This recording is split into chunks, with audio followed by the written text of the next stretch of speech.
OSIRIS-REx is NASA's first asteroid sample return mission. It launched in September 2016 on a journey to explore a near-Earth asteroid called Bennu. After arriving in 2018, OSIRIS-REx spent nearly 2 years orbiting Bennu, mapping and studying its rugged terrain before carrying out its primary science objective.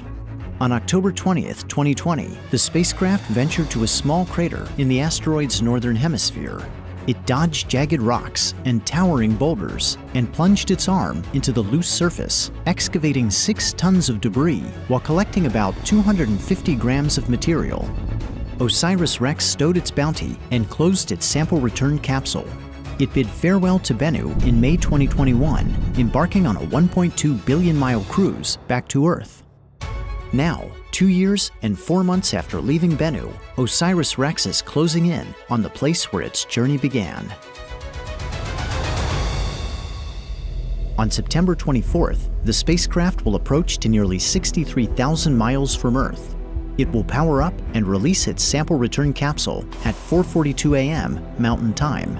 The capsule must be jettisoned within a narrow time frame and at just the right angle to hit its target, an area of roughly 250 square miles in Utah's West Desert. Once the capsule is away, OSIRIS-REx will fire its thrusters to avoid colliding with Earth. At 8:42 a.m., the capsule will streak into the atmosphere at a blistering 27,000 miles per hour. It will race across the western U.S. and begin to glow with heat, allowing infrared trackers on the ground to chart its progress. As it pushes deeper into the atmosphere, the capsule will rapidly decelerate, subjecting the Bennu samples to a punishing 32 Gs. About 2 minutes after entry, it will slow to Mach 1.4 and deploy its drogue parachute, stabilizing its descent. The capsule will enter special use airspace at 8:46 a.m., almost 10 miles above the Department of Defense Utah Test and Training Range. Radar stations will lock on and track it to within 30 feet of its landing site. At 8:50 a.m., the capsule will extract and deploy its main parachute 1 mile above the ground. It will make its final descent at a leisurely 11 miles per hour, like a marathon runner savoring a victory lap, before touching down in the desert soil at 8:55. After ground teams retrieve the capsule, the Bennu samples will be taken to NASA's Johnson Space Center in Houston, Texas.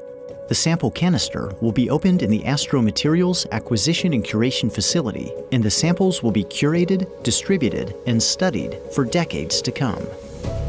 Having delivered its cargo, the OSIRIS-REx spacecraft will depart Earth, but its journey will not quite be finished. In a daring encore, the renamed OSIRIS-APEX will enter an elliptical orbit of the Sun, repeatedly passing within the orbit of Venus and pushing the limits of its thermal design.